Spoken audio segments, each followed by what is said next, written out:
Vamos a empezar a explicar la unidad 6 de modificación de la información de la base de datos. Como veis, seguimos utilizando lenguaje DML, que os acordáis que era lenguaje de manipulación de datos. Hasta ahora utilizábamos DML para recuperar información de la base de datos. Es decir, yo tengo ya mi base de datos creada con mis datos y lo único que hago es una consulta. Una consulta que me devuelve parte de la información, la que yo le pido en el select. Bien, pues en este tema vamos a ver la otra parte del lenguaje DML que se encarga de la modificación de la información de la base de datos. Entonces, vamos a ver principalmente tres tipos de instrucciones. La instrucción selectInto, que me va a permitir crear tablas, me permite crear nuevas tablas a partir de información que obtengo de una consulta. ¿Vale? Después, estas tablas pueden ser persistentes o permanentes, es decir, que para eliminarlas tengo que hacer un drop table obligatoriamente, si no, no desaparecen. O también voy a ver cómo podemos crear tablas temporales locales y temporales globales, ¿vale? Ya veremos la diferencia. ¿Qué más? Además de la instrucción selectInto, vamos a ver la instrucción insert. ¿Qué hará esa instrucción? Pues esta instrucción lo que hace es agregar o añadir, agregar nuevas filas a la tabla. Igual que agregamos filas, el lenguaje SQL nos permite borrar filas. ¿Cómo lo haremos? Pues o bien con la instrucción delete o con truncate table. Ya veremos este truncate table qué diferencias tiene con la instrucción delete. Vamos a ver también las instrucciones de modificación de datos en las propias filas, ¿vale? Y aparte veremos en el apartado 7, pero lo iremos viendo a medida que vayamos haciendo los ejercicios, lo que son las transacciones, que si os acordáis, hablamos de ellas cuando dijimos que uno de los sublenguajes del SQL era el TPL, que es el lenguaje de procesamiento de transacciones. Bien, bueno, pues vamos a empezar con el selectInto. Voy a cambiar esto para otra pestaña y así lo vamos organizando. Bien, si nos vamos aquí a los apuntes, veis, como os decía, que vamos a poder crear tres tipos de tablas. Hasta ahora, cuando yo creaba una tabla, hacía esto. Create table, tabla 1, por ejemplo, y aquí iba poniendo cada una de las columnas. Columna o campos, columna 1, por ejemplo, de tipo int.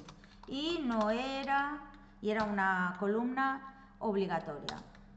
Nombre, por ejemplo, ¿os acordáis, no? Que íbamos haciendo esto. Bien, con esto creamos la tabla.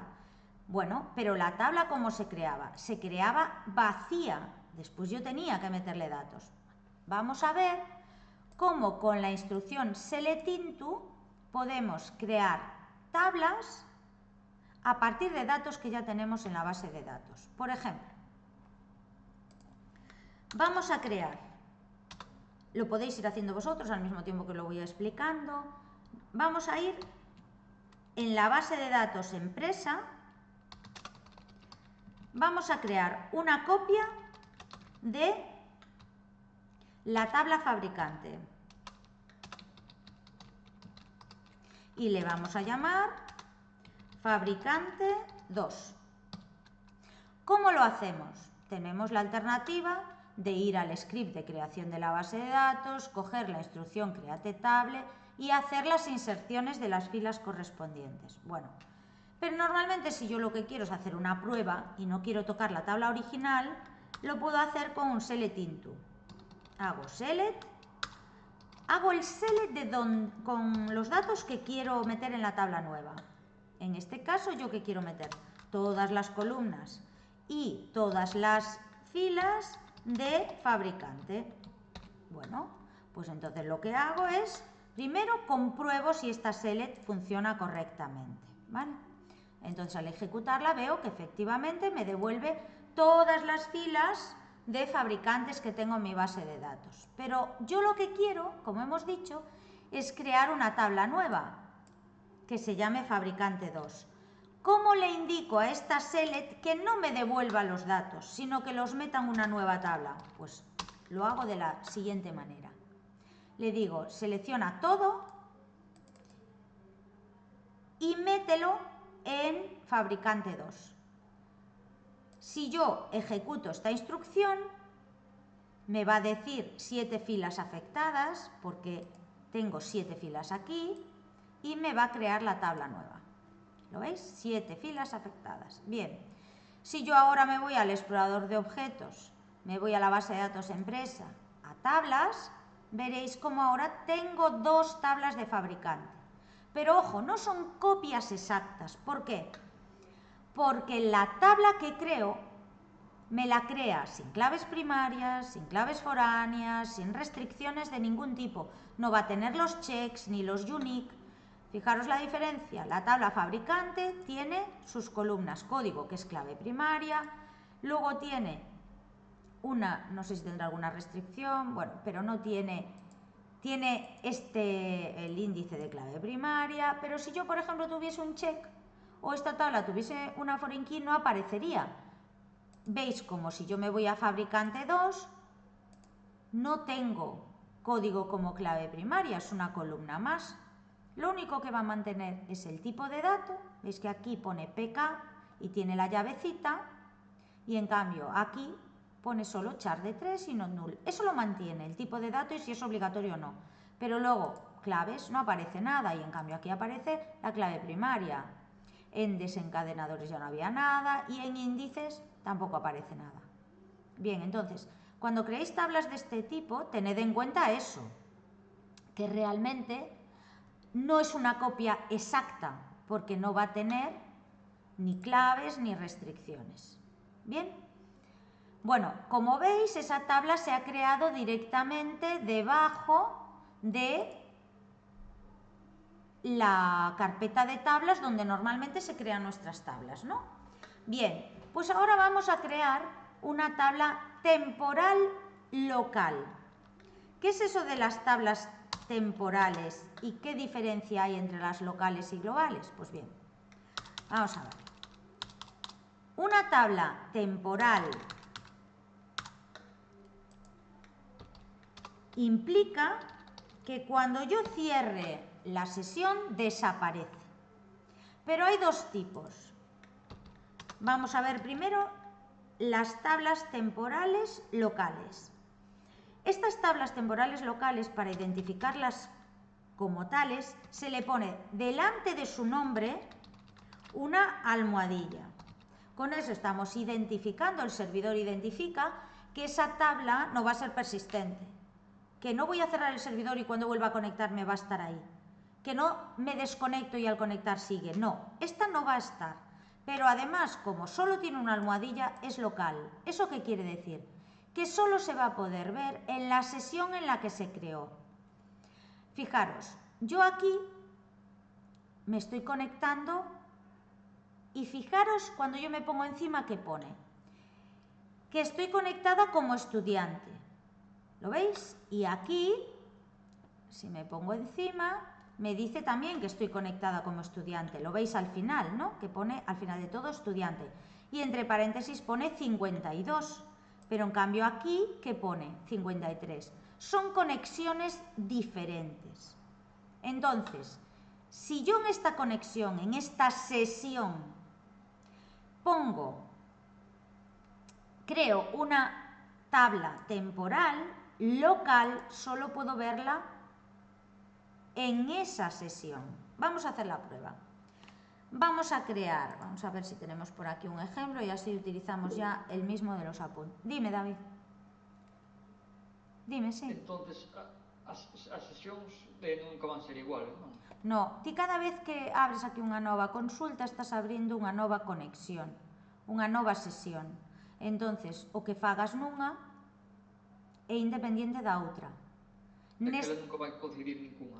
No, salvo que a fagas global, que é o que imos ver despois. É dicir, ti aquí e máis aquí poderías en cada sesión crear a mesma táboa, se queredes podémolo probar, a mesma táboa temporal local. Imos facer, por exemplo, esta de buscar os socios morosos, vale? Que temos aquí. Vedes que é temporal local na dos apuntes porque ten unha almohadilla. Perdón, voy a seguir en castellano. A ver, en este caso voy a trabajar en la base de datos Sociedade Cultural, ¿vale? Y lo que se trata es de meter en una tabla temporal local que se va a llamar socio moroso. Voy a meter el NIF y para no tener que hacer el retrim, todo eso, y el nombre, ¿vale? Un poco distinta a la del ejemplo. ¿De dónde la voy a coger? Lo voy a coger de la tabla socio, ¿vale? Y voy a hacer inner join con la tabla socio realiza acti, le voy a llamar SR, es decir, voy a coger cada socio y le voy a poner al lado, digamos, cuando hago ese join, perdón, voy a ponerle las actividades que está realizando, ¿vale? Y me voy a quedar solo con aquellas que no ha pagado. sr.pagada igual a n. ¿Os acordáis, no? De cómo era esto. Yo tengo por un lado los socios en la tabla socio y después tengo la tabla socio realiza acti. Y si yo lanzo estas dos consultas, lo voy a poner así para que, a ver si lo veis mejor, perdón, que no ejecuté el use. Bien, si yo hago esto, es que no sé si lo veréis muy bien, pero bueno, veis que primero tenemos los resultados de la primera consulta de socio, ¿vale? Ahí tengo todos los socios y después tengo la información de las matrículas en actividades de cada socio. Por ejemplo, el socio 1000 va a la actividad de 10 y sí que la pagó, pero veis que el socio 1001 va a la actividad 10 pero no la pagó. Y lo mismo ocurre con el socio 1002 que va a la actividad 40 y tampoco la pagó. Bien, ¿qué hago yo con este join? Con este join estoy buscando aquellos socios, el NIF y nombre de aquellos socios que no pagaron alguna actividad, ¿vale? Que en este caso sabemos que son el socio 1001 y el socio 1002, que son Manuel y Jorge. Antes, cuando hagáis una consulta de este tipo, antes de hacer el into, comentadlo y ejecutad la consulta para ver si realmente devuelve lo que esperáis. Efectivamente, devuelve a Manuel y a Jorge. Y ahora descomento esto y ¿qué va a hacer? Me va a crear una tabla temporal local que se llama socio moroso. La ejecuto, me dice 2 filas afectadas porque lo que hizo fue crear la tabla y meter esas 2 filas. Y ahora vamos a hacer un select asterisco from, pues en este caso, socio moroso. ¿Vale? Yo ejecuto esto y me dice que he guardado en esa tabla a Manuel y a Jorge. ¿Vale? Bueno, pues yo voy a abrir una nueva consulta. ¿Vale? Y voy a intentar seleccionar esta información. Os fijáis que me dice, como estoy en otra conexión distinta, lo voy a poner en vertical para que lo veáis. Yo aquí, en esta conexión, estoy conectada como el usuario estudiante a la base de datos Sociedad Cultural, pero esta conexión, esta sesión, tiene un identificador con el número 52, ¿vale? Como yo en esta conexión he creado la tabla temporal local, pues podré hacer un select sobre esa tabla. ¿Cuánto tiempo? Hasta que no me desconecte. En el momento en que me desconecte, como esa tabla es temporal, desaparece. Pero esta tabla, en cambio, en esta sesión no puedo verla. ¿Por qué? Porque como es local a la sesión donde se creó. Y vosotros diréis, ¿aparecerá en el explorador de objetos? Bueno, el explorador de objetos en tablas, en la tabla de la base de datos Sociedad de Cultural, no aparece, porque aquí están las permanentes. ¿Veis que no hay ninguna con almohadilla? ¿Dónde aparecen realmente? ¿Os acordáis que había una base de datos del sistema que era TemDB? Y en TemDB aparece en tablas temporales. Y fijaros que le añade, después del nombre que le hemos puesto nosotros, un montón de guiones bajos, no sé si lo habéis visto, y al final de todo un número que es un número en hexadecimal. Bueno, ¿por qué hace eso? Primero, que sepáis que los nombres de los objetos en la base de datos, de las tablas, en SQL Server, la longitud máxima que permiten es 128. Si yo hago esto, bueno, perdón, porque me lo va a copiar donde no quiero. Si yo vengo aquí y arrastro el nombre de la tabla para aquí, le quito lo de socio y hago print de len, acordaros que len lo que hacía era devolver la longitud de una cadena. Y ejecuto esto, veis que me devuelve 128.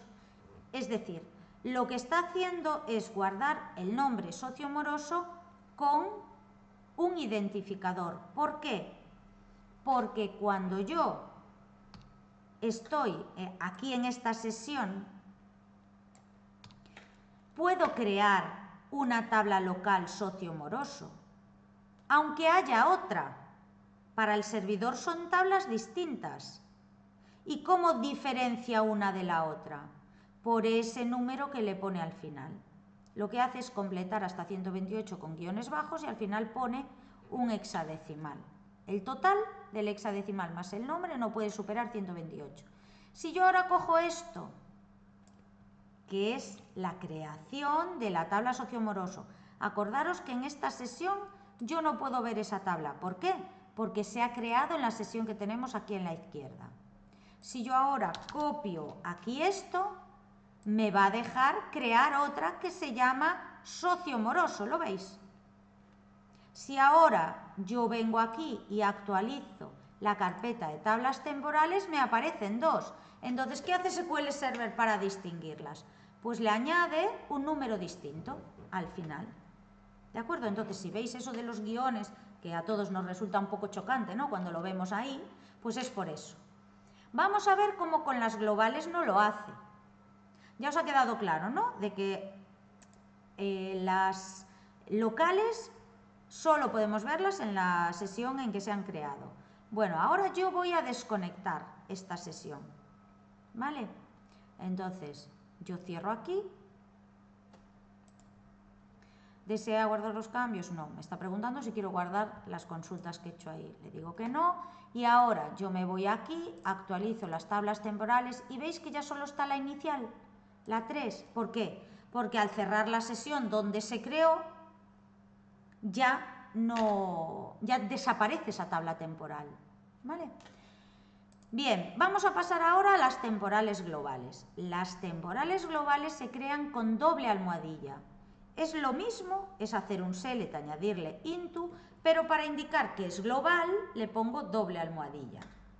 Bueno, pues vamos a hacer, no sé si aquí hay alguna, vamos a hacer nosotros una muy básica. Bueno, vamos a crear una tabla, en este caso temporal también, pero ahora va a ser global. ¿Y qué quiere decir que sea global? Pues que mientras exista, todas las sesiones van a poder ver esa tabla. Y vamos a comprobar. Bueno, pues estoy en la base de datos Sociedad Cultural. Vamos a hacer una copia global, una tabla temporal global de de las aulas, por ejemplo. Vamos a coger, primero vamos a ver qué tiene la tabla aula, ¿vale? Vamos a la tabla aula y vamos a ver qué tiene número, descripción, superficie y estado. Bueno, vamos a hacer una tabla nueva que solo tenga la descripción y el estado de las aulas. Y le vamos a llamar estado aula, ¿vale? A esa tabla nueva. Como va a ser temporal global, va a tener que llevar la almohadilla. Es decir, vamos a tener que hacer un into. Pero ¿qué os he dicho antes? Que lo lógico es probar la consulta y comentar el into mientras no estemos seguros de que la consulta no funciona. Bueno, veis cómo sí que funciona, me devuelve las 5 filas con el estado, bueno, regular, el que corresponda, ¿vale? Entonces le quito el comentario y lo ejecuto. Acordaros, al poner doble almohadilla le estoy indicando que es temporal pero global. Ejecuto y al igual que las temporales locales, ¿dónde va a aparecer? Pues en esta carpeta de tablas temporales. Actualizamos y veis que a diferencia de las locales no le añade todos esos guiones bajos. ¿Por qué? Porque ya no necesita distinguir una de la otra. No voy a poder crear dos temporales globales que se llamen estado aula. No me lo va a dejar hacer. Y en cambio acordaros que yo podía crear dos socio-moroso.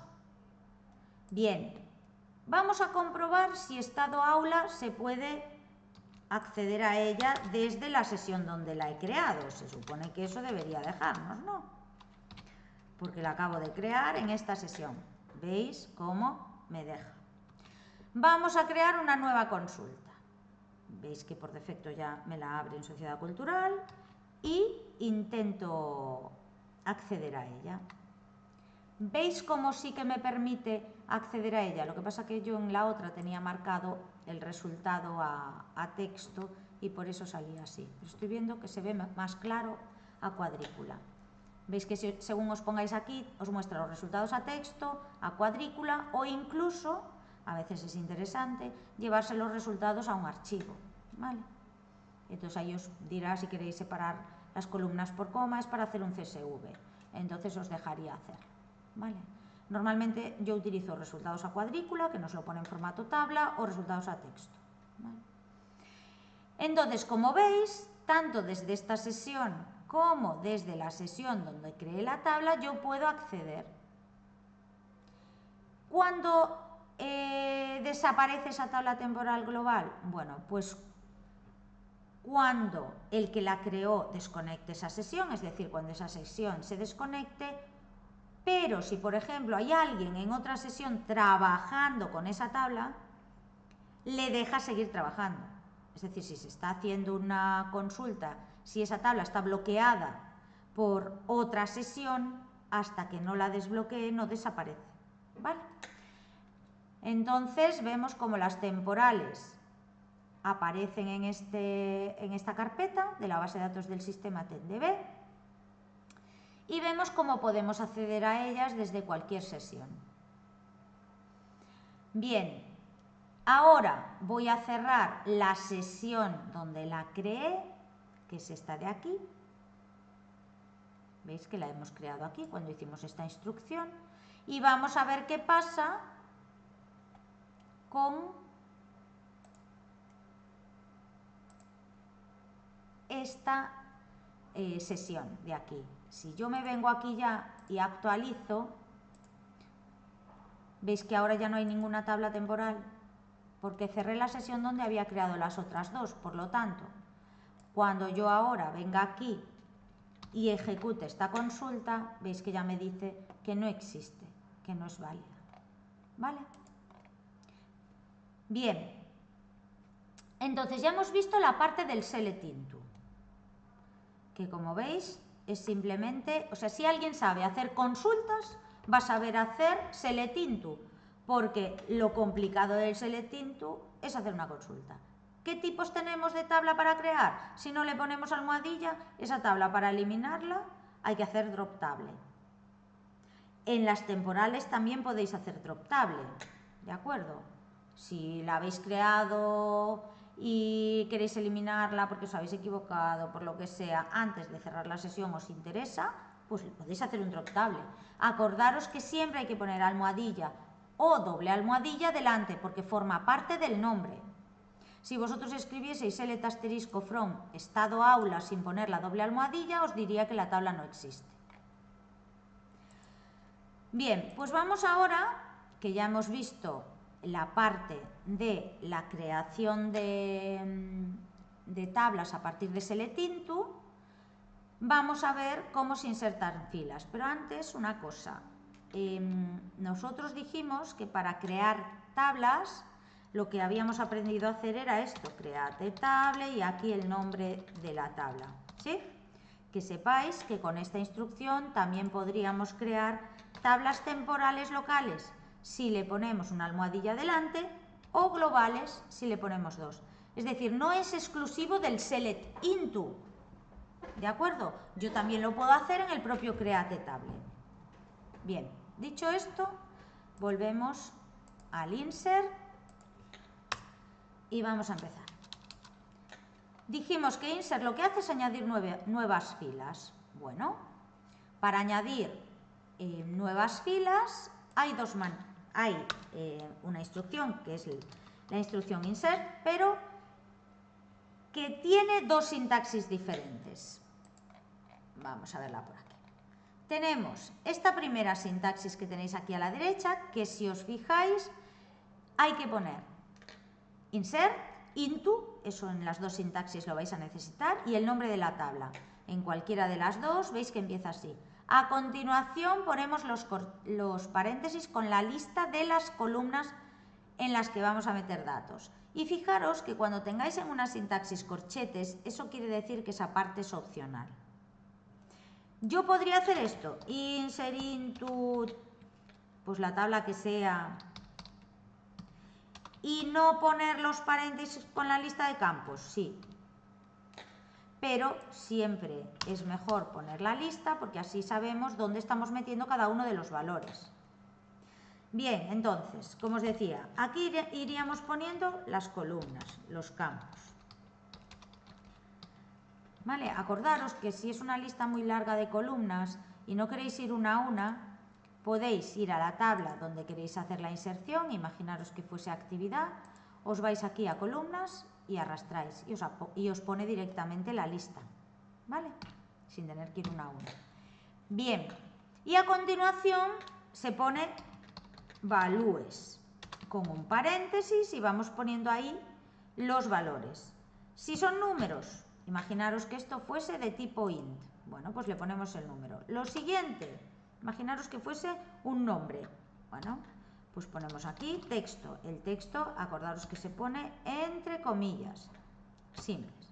Luego, que lo siguiente es una fecha, bueno, pues ponemos 01 del 01 del 2020, por ejemplo. Y cerramos. Eso nos añadiría a la tabla 1 una primera fila. Ojo, el valor que yo pongo aquí tiene que coincidir con el tipo de dato de la primera columna que escribo aquí. Esto tendrá que coincidir con que esto es un char o un varchar, ¿vale? Y si yo aquí pongo una fecha, el tipo de dato de columna 3 tiene que ser fecha. Con esto añadiría una fila. ¿Cómo añado dos? Pongo una coma y otra vez paréntesis con la lista de valores. Bien, pues ahí pondríamos, por ejemplo, 2. Aquí pondríamos pues otro texto, el que corresponda, y aquí pues pondríamos una misma fecha, otra fecha, ¿vale? Bien, y punto y coma. Esto lo que haría es insertar dos filas en tabla 1. ¿En qué columnas metería los valores? Pues en estos tres, ¿vale? Bueno, vamos a verlo con un ejemplo real. Vamos a añadir cuotas nuevas a la tabla de cuotas, ¿vale? En la base de datos sociedad de cultural, os acordáis que hay una tabla de cuotas. ¿vale? Perdón, que no ejecuté el use. Bien, pues ahora vamos a añadir 2 cuotas más. Entonces, ¿cómo lo haremos? Hacemos insert, into, cuota, y entre paréntesis pongo pues las 3 columnas que hay, ¿vale? Y ahora añado los datos que tengo ahí. Una cuota, yo le voy a llamar cuota 1, ¿vale? Cuota 1 para escribir menos. Y vamos a añadir 2 cuotas gratuitas. Cuidado con no añadir valores duplicados a la clave ni a los unique. Entonces, voy a añadir una que es la 20, otra que es la 30, a esta le voy a llamar cota 2. Bueno, vamos a poner cota nueva 1 y cota nueva 2. ¿Vale? Y las dos son gratuitas, o sea, el importe es 0. Si yo ejecuto el select antes del insert y el select después del insert, voy a ver la diferencia. Entonces ejecutamos y si no hemos cometido ningún error, veis cómo inicialmente tenía 1, 2, 3, 4 filas y ahora tengo 2 más, tengo 6. El 11, 12, 13 y 99 que ya tenía y la 20 y la 30. Bien. Con esta consulta lo que estamos viendo es un ejemplo de la primera sintaxis. Pero nos faltaría esta segunda sintaxis, que si os fijáis, lo que tiene es una subselect, una subconsulta. Es decir, cuando yo inserto, no tengo por qué insertar los valores uno a uno. Puede que esos valores estén en otras tablas. ¿Vale? Entonces, ¿de qué me tengo que asegurar? Pues me tengo que asegurar que lo que yo pongo en el select se corresponde en tipo con lo que estoy poniendo en la lista de columnas de aquí. Y vamos a ver con un ejemplo cómo añadir una nueva cuota con los datos de la cuota habitual. Me dicen que tengo que añadir una nueva cuota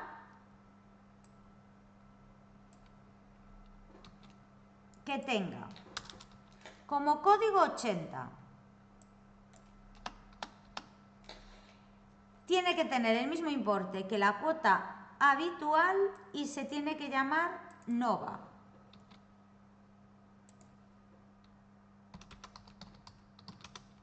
¿Vale? E importe el mismo que la cuota habitual.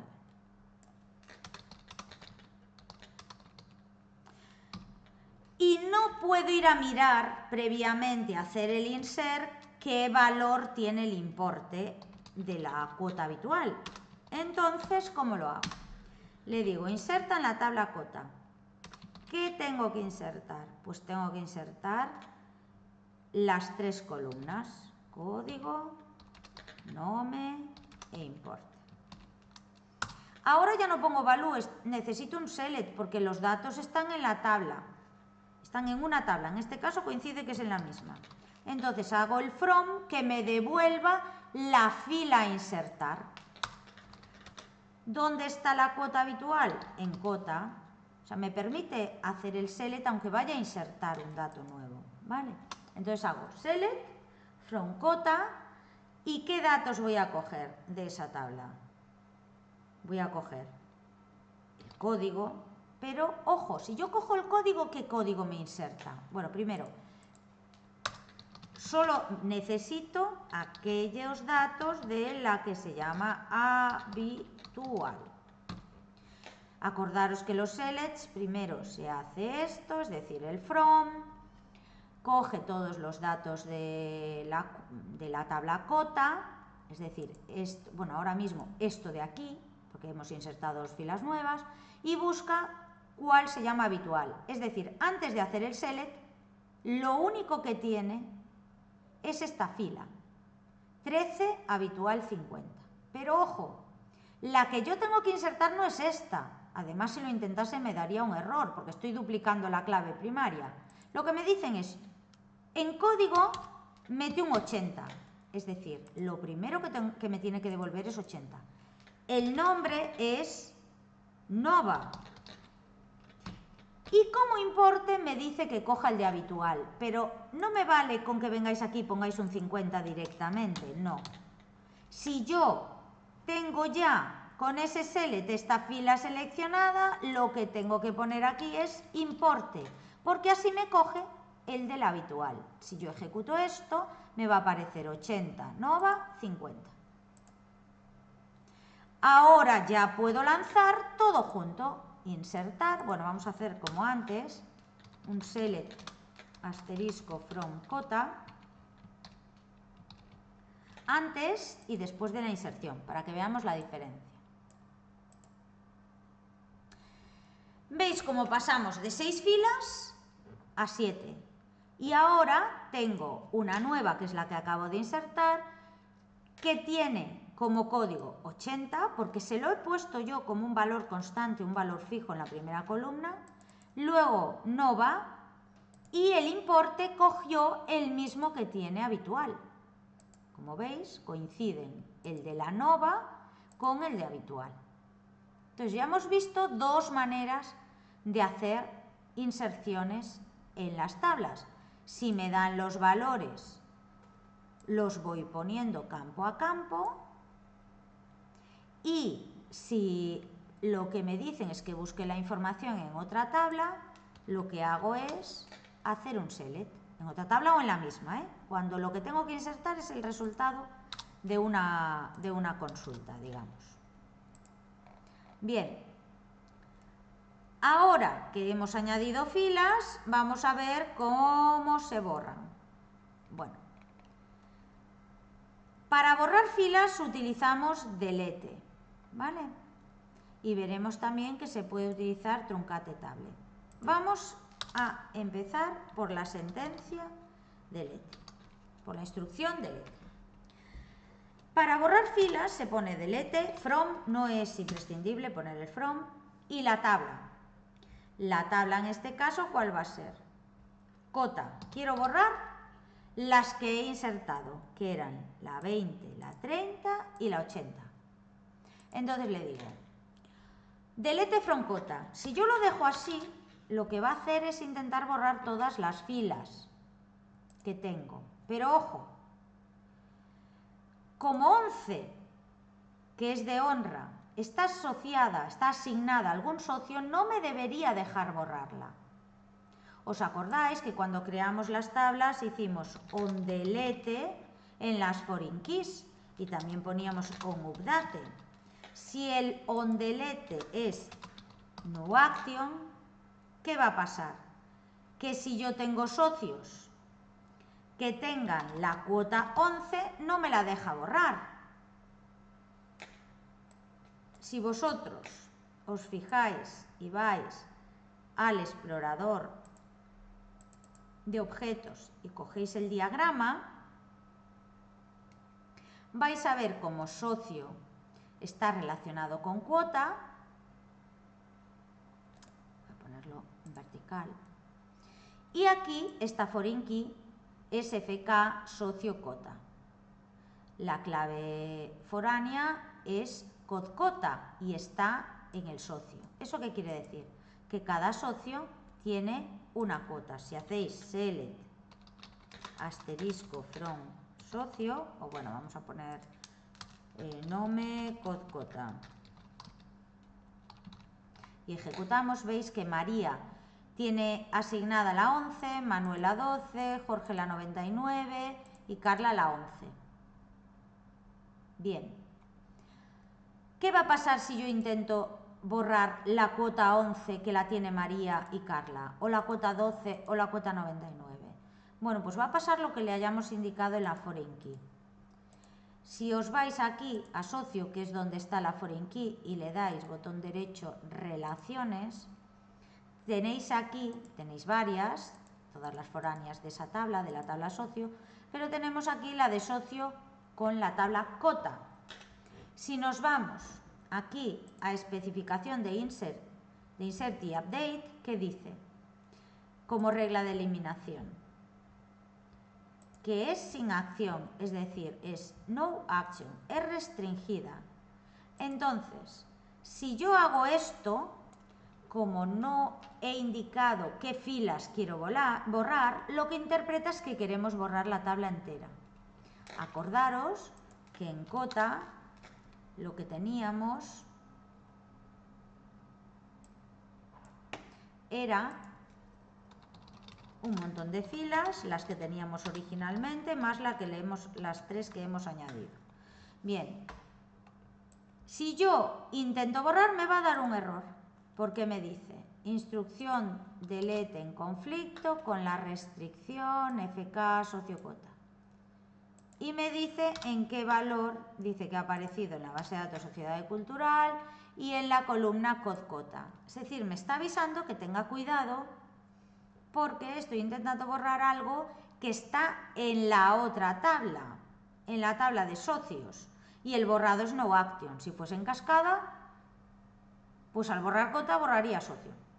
¿Vale? Pero ¿cuáles tengo que borrar yo?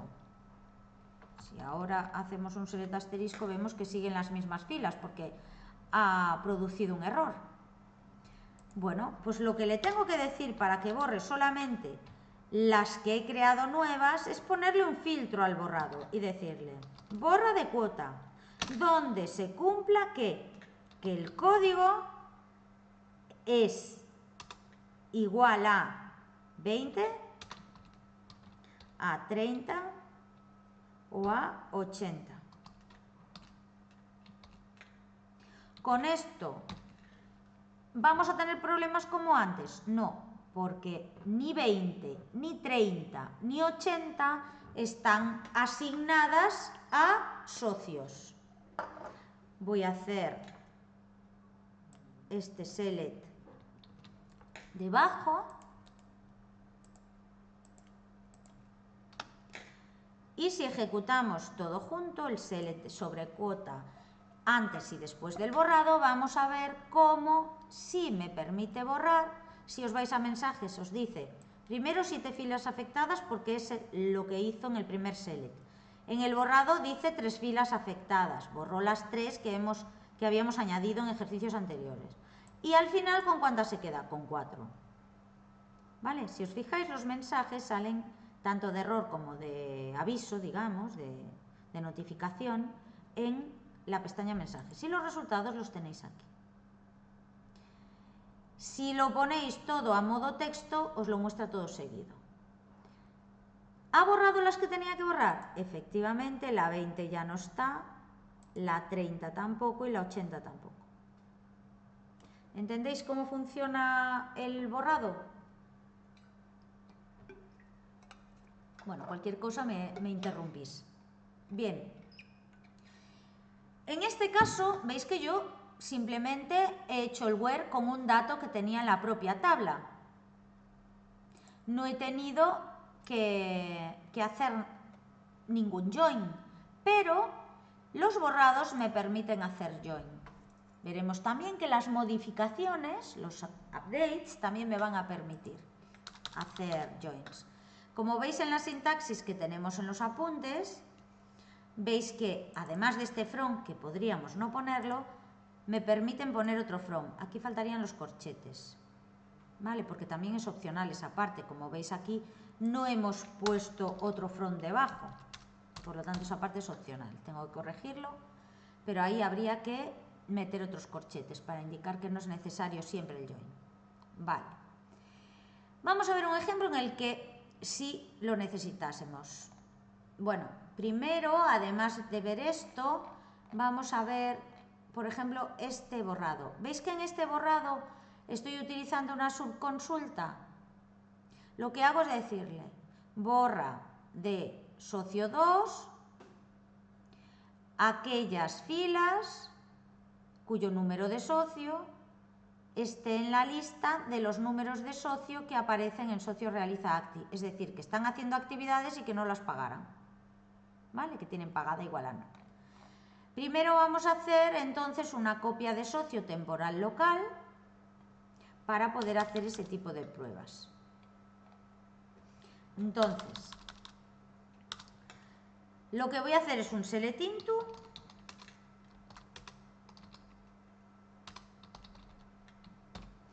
pero en una tabla temporal local que se llame socio 2. Vamos a poner mayúscula para que quede como en el ejemplo. ¿Vale? Si ahora hacemos select asterisco from socio 2, vemos cómo me devuelve las 4 filas igual que las tengo en socio. Vale.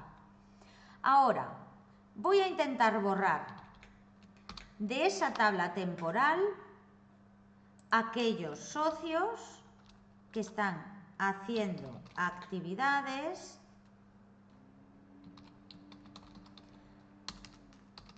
que no han pagado. Pues entonces lo que hago es decirle, oye, borra de la tabla socio 2. ¿Y qué tengo que borrar? Pues borra aquellos socios. El where es igual que en el anterior. Lo que pasa que ahí, como veis, estoy utilizando una subconsulta con in. Antes estaba poniendo valor a valor. Esto es para que veáis que en un delete yo puedo hacer una subconsulta igual que haría en un select con subconsulta.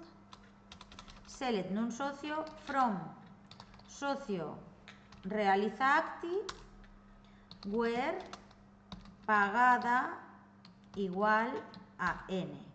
¿Qué me devuelve esto? ¿Qué me devuelve la subconsulta? Acordaros que es importante que las subconsultas las probemos siempre antes. Me devuelve el 1001 y el 1002. Por lo tanto, ¿cuáles va a borrar de socio 2?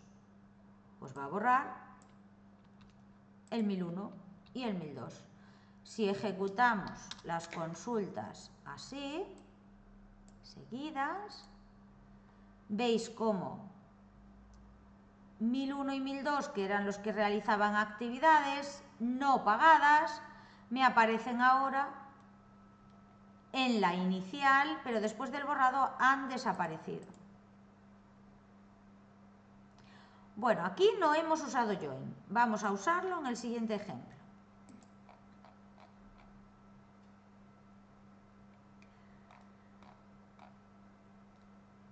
Vamos a eliminar la tabla socio 2 y la vamos a volver a crear, porque vamos a hacer esta misma consulta que tenemos aquí, pero usando join.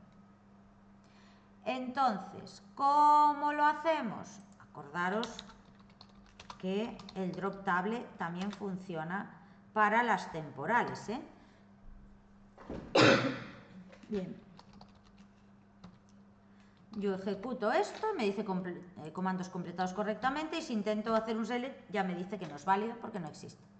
Bueno, pues entonces vamos a volver a crear la tabla. A ver si la tengo por aquí. No, debí borrar.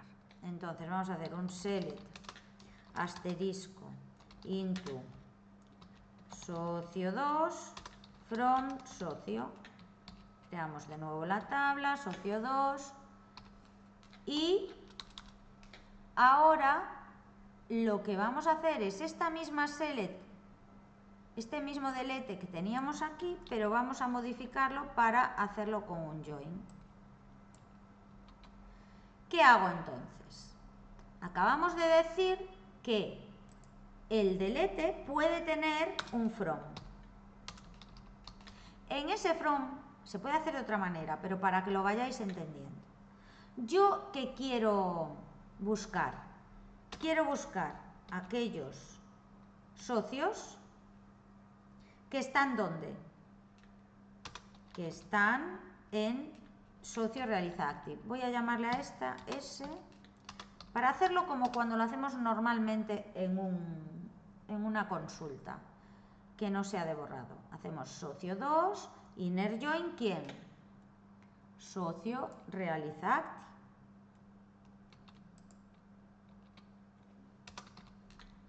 Esta era la muestra que teníamos antes. Vale. ¿Cómo hacemos la condición de join? S punto número igual a sr.numSocio, que si os fijáis es lo que tenemos aquí, número, tiene que estar en la lista de los numSocio que no han pagado. Vale, con esto lo único que consigo es poner al lado de cada socio de la tabla socio 2 sus actividades. Pero ahora, ¿qué me dicen? Ojo, pero no quiero borrarlos todos, quiero borrar solamente aquellos que tengan pagada en la tabla de matrículas de socios, que es SR, igual a N. Perdón. Ahora mismo,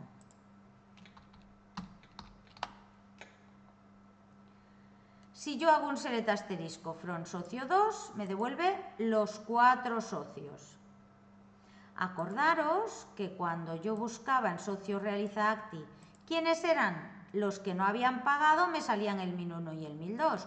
Por lo tanto, si aquí los tengo todos, el 1000, 1001, 1002 y 1003, ¿qué me tiene que quedar al final? Aquellos que no deben actividades, que son María y Carla, porque el 1001 y el 1002 deben alguna actividad.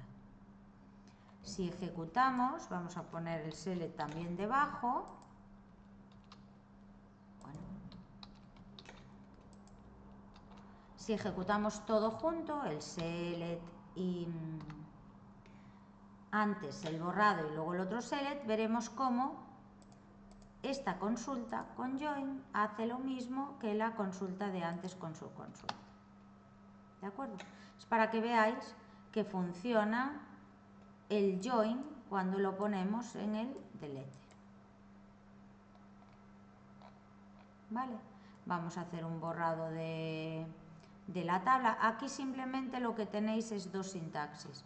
Una con el join tradicional, digamos, el que no utiliza inner join, y otro con el inner join en el from. ¿Bien? Vale, pues ahora lo que nos queda es el update.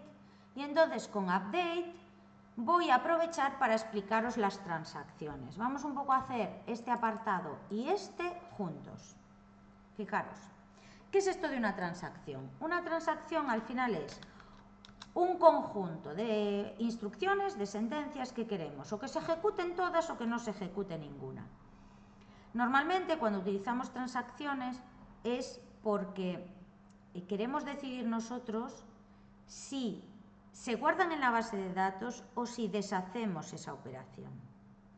Yo puedo tener un select, luego un update, luego un delete, luego otro select, un insert, un montón de operaciones.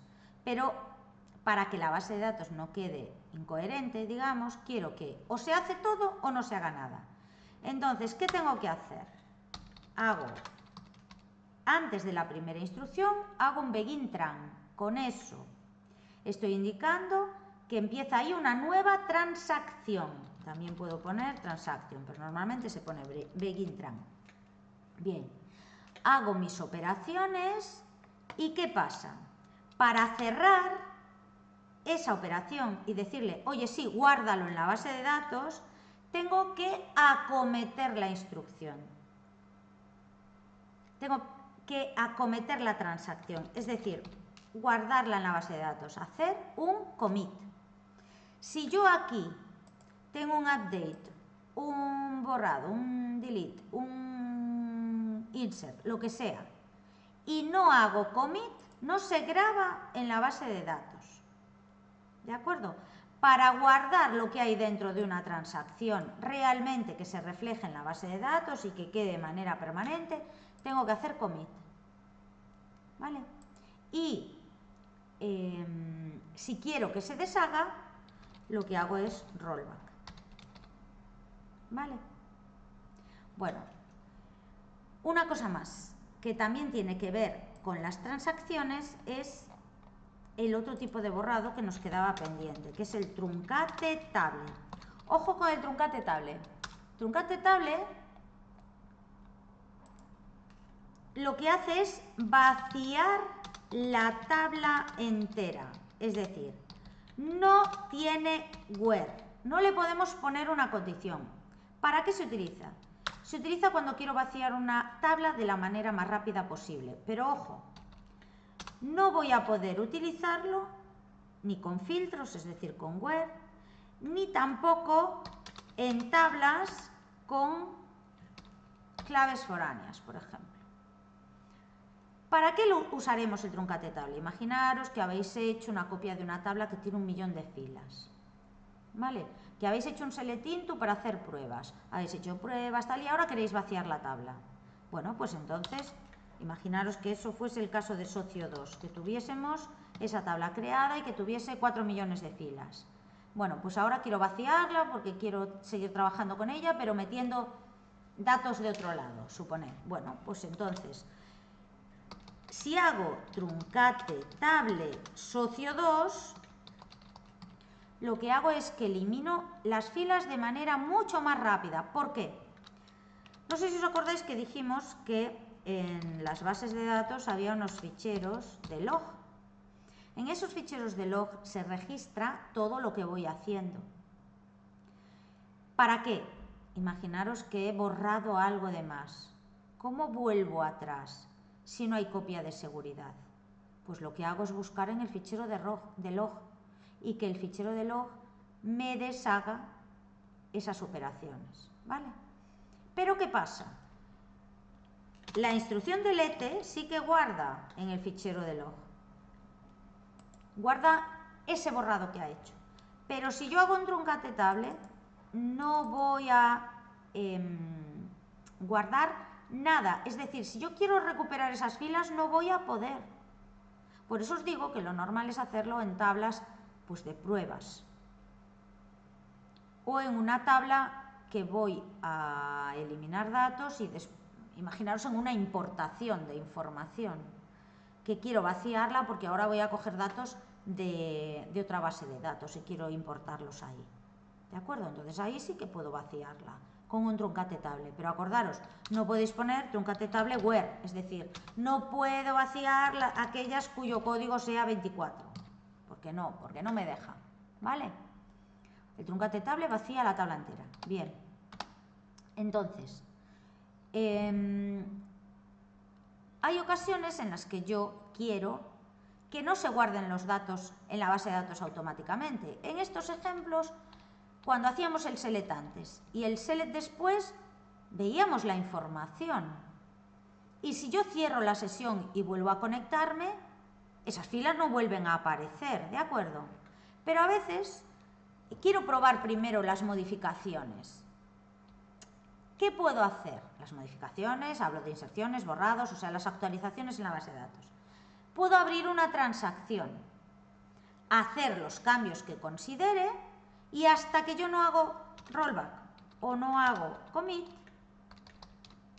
esos cambios no van a estar reflejados en la base de datos. Acordaros, rollback deshace los cambios y commit los guarda en la base de datos. Ahora mismo nuestro servidor, nuestra sesión está en modo autocommit. Ya veremos cuando veamos la parte de programación que ahora mismo nosotros tenemos el autocommit, digamos, a on, pero lo podríamos tener a off. Autocommit lo que hace es que cada cosa que guardo automáticamente se refleja en la base de datos. Si lo cambio, lo que me obliga es a decidir yo si hago rollback o commit. ¿Vale? Bueno, pues vamos a hacer los primeros ejercicios de update utilizando transacciones, porque así ya os digo que explicamos a la vez el punto 5 y el punto 7. Vale. Aunque en los apuntes está un poco diferente, ¿eh? No utilizan transacciones, porque como lo explica más adelante. Bien, aquí tenéis ejemplos del truncate y ahora vamos a modificar. Primero, como veis aquí ponemos update y el nombre de la tabla. En este caso vamos a modificar las actividades. Le vamos a aumentar 4 euros el precio a cada actividad. Bueno, como no estoy segura de si lo voy a hacer bien, abro una transacción. Lo primero, hacéis un select asterisco de los datos que vais a modificar. Después hacéis la modificación. ¿Cómo se hace? Update, la tabla. Y luego ponéis set. Esa parte es obligatoria siempre cuando hagamos una modificación. Update y luego el set. En el set ponemos las columnas que quiero cambiar. En este caso dice que incrementaremos el precio en 4 euros. Por lo tanto, ¿cuál es la columna que quiero cambiar? Precio. ¿Y qué valor le quiero poner? Lo que ya tenía más 4. Si yo lo dejo así, veis que aquí le puedo poner from igual que al borrado y también le puedo poner where. Si lo dejo así, ¿qué actividades va a modificar? Todas las de la tabla. ¿Vale? En vez de poner select asterisco para no ver tanto dato, vamos a poner el nombre de la actividad y el precio. Simplemente esas dos. Vemos que había 301, 50, 80 y 0. Y ahora hago el update y otra vez el select. Cuando hagáis este tipo de cosas, utilizando instrucciones TPL, que son estas instrucciones, begin run, rollback y commit, lanzad todo esto. No tiene por qué ser junto, pero sí que no os podéis olvidar de lanzar primero la apertura de la transacción, el inicio de la transacción.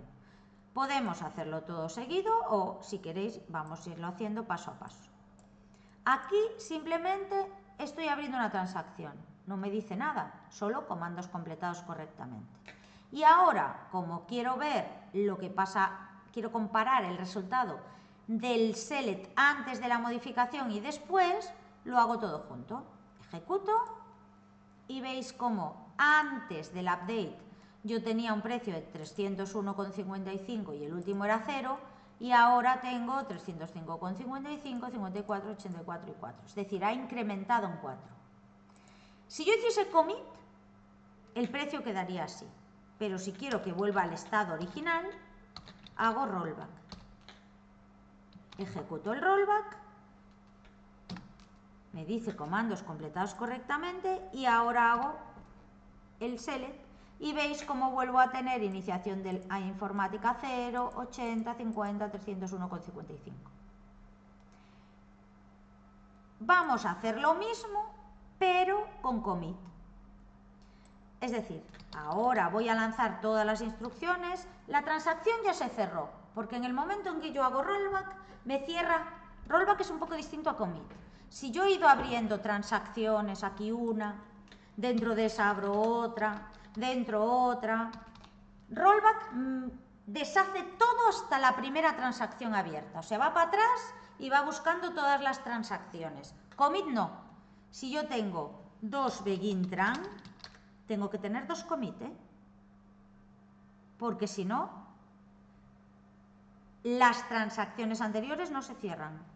Si yo tengo esto, imaginad que tengo esto así, y yo aquí hago commit, me cierra esta, pero queda esta abierta, ¿de acuerdo? Eso ya os digo que lo veremos con calma cuando veamos el tema de programación. Bueno, pero ahora lo que vamos a probar es qué hace este commit. Ejecuto todo junto y hago commit. Entonces, si yo ahora que ya he cerrado la transacción vuelvo a ejecutar la consulta, ¿qué pasa? Están los datos nuevos, ¿vale? Si queremos volver a lo anterior, simplemente con poner aquí menos ya solucionamos, ¿no? En este caso no tiene complicación. ¿Bien? Vale. ¿Veis cómo utilizar entonces las transacciones? Que yo, cuando quiera que uséis transacciones, os lo pondré en el examen, Os diré, usando instrucciones TPL. O si no quiero que las utilicéis, os pongo sin usar transacciones TPL. Instrucciones TPL. Bien, como queda poquito tiempo, vamos a apurar un poco para explicar esto. Pero bueno, veis que esta instrucción es la que acabamos de hacer. ¿Cómo haríamos si queremos modificar más de un campo? Como veis aquí tenemos que el número de plazas pasa a ser 7. O sea, aquí pondríamos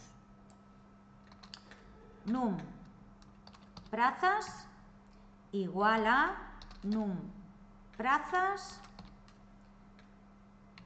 más 7. Cuando veamos operadores monarios, veremos que esto también se puede escribir poniendo aquí un más y quitando el numplazas de aquí. Estos son operadores monarios que lo que hacen es las dos operaciones a la vez, digamos. Nosotros le decimos que sume 7 a lo de la izquierda y que además se lo asigne. Bueno, eso ya lo veremos. Pero ahora, para que os quede claro y no os líe, lo que estamos haciendo ahí es cambiar el número de plazas. También me dicen que cambie el nombre y le ponga un nombre nuevo, en este caso curso tenis. Y luego me dicen que incremente el precio en un 5,14%. Bueno, pues hago precio por 1.0514. ¿A quién? En este caso veis que ya voy a utilizar un where, porque solo quieren que lo haga para el que tiene para la actividad con identificador 10. Vale, si yo muestro aquí el número de plazas también de la actividad 10,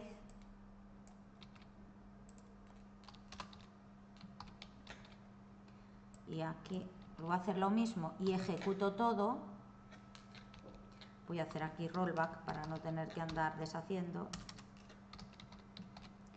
y vamos a ejecutar todo esto junto.